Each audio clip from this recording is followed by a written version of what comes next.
بسم اللہ الرحمن الرحیم۔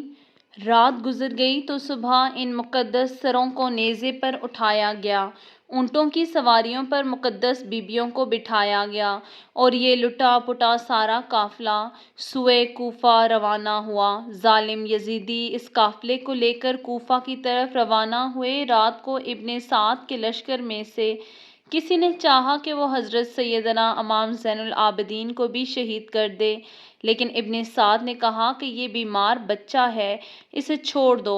مشیت الہی بھی یہی تھی کہ کوئی سادات میں سے ضرور موجود رہے جس نے یہ سب کچھ اپنی آنکھوں سے دیکھا ہو اور وہ حالات کا عینی شاہد ہو۔ دوسرے روز لشکر یزید نے اپنی تمام لاشوں کو جمع کیا اور انہیں دفن کر کے روانگی کا اعلان کیا، مگر اہل بیت کی لاشوں کو دفن کرنے کی ضرورت نہ سمجھی۔ بغیر کفن اور دفن کیے خاندان نبوت کے افراد اور ان کے ساتھیوں کی لاشیں کربلا میں ہی چھوڑ دیں۔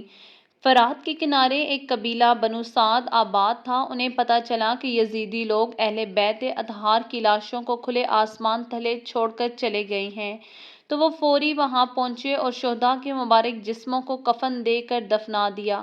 یزیدیوں کا قافلہ اہل بیت کے ہمراہ کوفہ میں داخل ہوا اور شہیدوں کے تمام سر انہی کے پاس تھے۔ وہ سب ابن زیاد کے سامنے پیش کر دیے گئے۔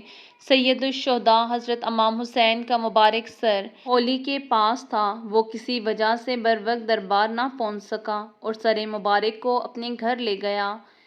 ہولی اپنی بیوی سے کہنے لگا، آج میں تیرے لیے دنیا جہاں کی دولت لے کر آیا ہوں۔ مطلب یہ تھا کہ جب یہ سر مبارک ابن زیاد کے دربار میں پیش کروں گا تو بہت زیادہ انعام ملے گا۔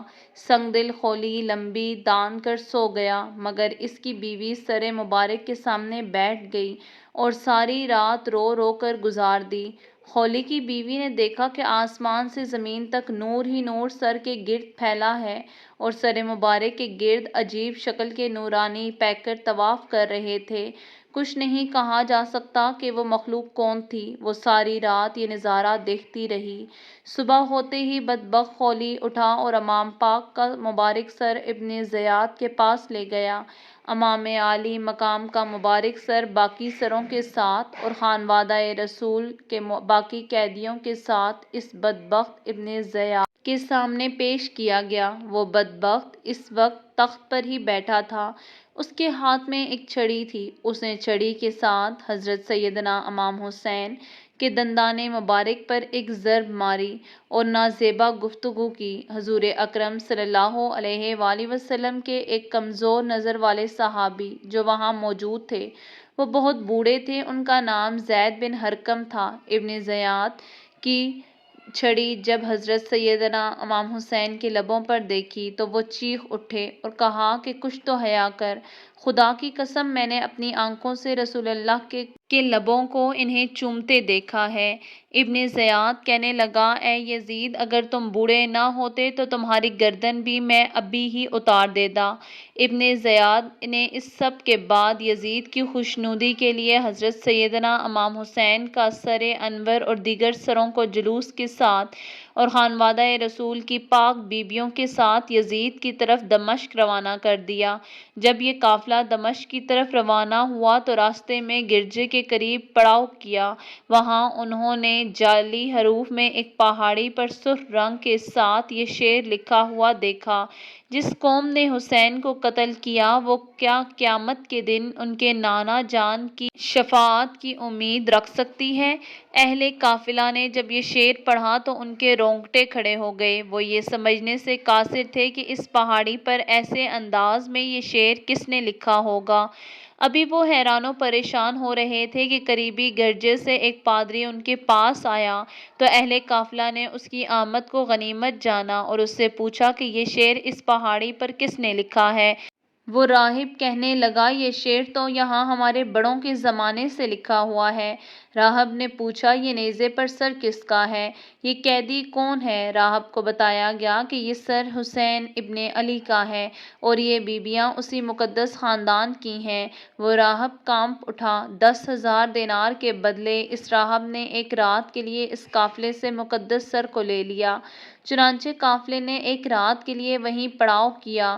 راہب نے اپنا گھر خالی کروا کر پاک بیویوں کو وہاں ٹھہرایا اور اس مبارک سر کو پاک دشت میں رکھ کر اس کے سامنے بیٹھ گیا۔ خیر، یہ ایک الگ واقعہ ہے کہ کیسے اس راہب نے پاک بیویوں اور مبارک سر کی خدمت کی، جو یہاں بیان کرنا مقصود نہیں۔ صبح ہوتے ہی یہ قافلہ دوبارہ روانہ ہوا، اور جب یہ قافلہ یزید کے دربار پہنچا تو وہ پہلے سے ہی کسی قافلے کا منتظر تھا۔ جب سر حسین یزید کے سامنے رکھا گیا تو وہ اپنے تخت پر بیٹھا تھا۔ اس نے چھڑی حضرت سیدنا امام حسین کے ہونٹوں اور دانتوں پر مار کر کہا، تم اپنے انجام کو پہنچ چکے ہو۔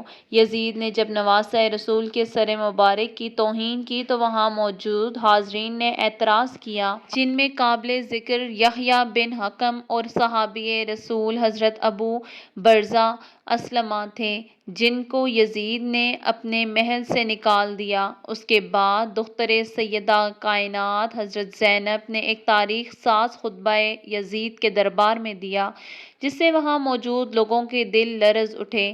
یزید جب پشیمان ہوا تو اس نے قافلے کو قید میں ڈال دیا۔ قید سے رہائی کے بعد یہ قافلہ جب مدینہ پہنچا تو وہاں کے لوگوں نے خوب چیخو پکار کی۔ ناظرین گرامی، سید الشہداء کے مبارک سر کے بارے میں 5 روایات ملتی ہیں کہ وہ کہاں ہے اور کس نے دفن کیا۔ سب سے پہلی روایت علامہ قرطبی اور شاہ محدث دہلوی سے ہے کہ یزید نے اسیرزادیوں کو اور سر انور کو مدینہ بھیجا، جہاں پر حضرت امام زین العابدین نے سر مبارک کو حضرت حسن یا حضرت سیدہ فاطمۃ الزہرا کے پہلو میں دفن کر دیا۔ دوسری روایت میں ابو ریحان البیرونی کہتے ہیں کہ اسیران کربلا نے 40 روز کے بعد کربلا واپس آ کر سر مبارک کو جسد مبارک کے ساتھ ملا کر دفن کیا۔ تیسری روایت یہ ہے کہ یزید کے حکم پر سر امام حسین کو ہر شہر میں لے جایا گیا۔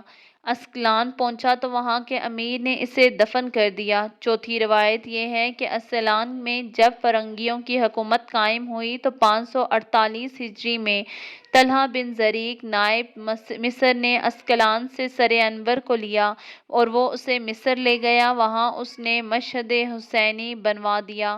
ابن حجر حتیمی مکی روایت کرتے ہیں کہ سلیمان بن عبد الملک نے حضرت محمد صلی اللہ علیہ وآلہ وسلم کو خواب میں دیکھا کہ آپ اس کے ساتھ ملاقات فرما رہے ہیں اور اس کو بشارت دے رہے ہیں۔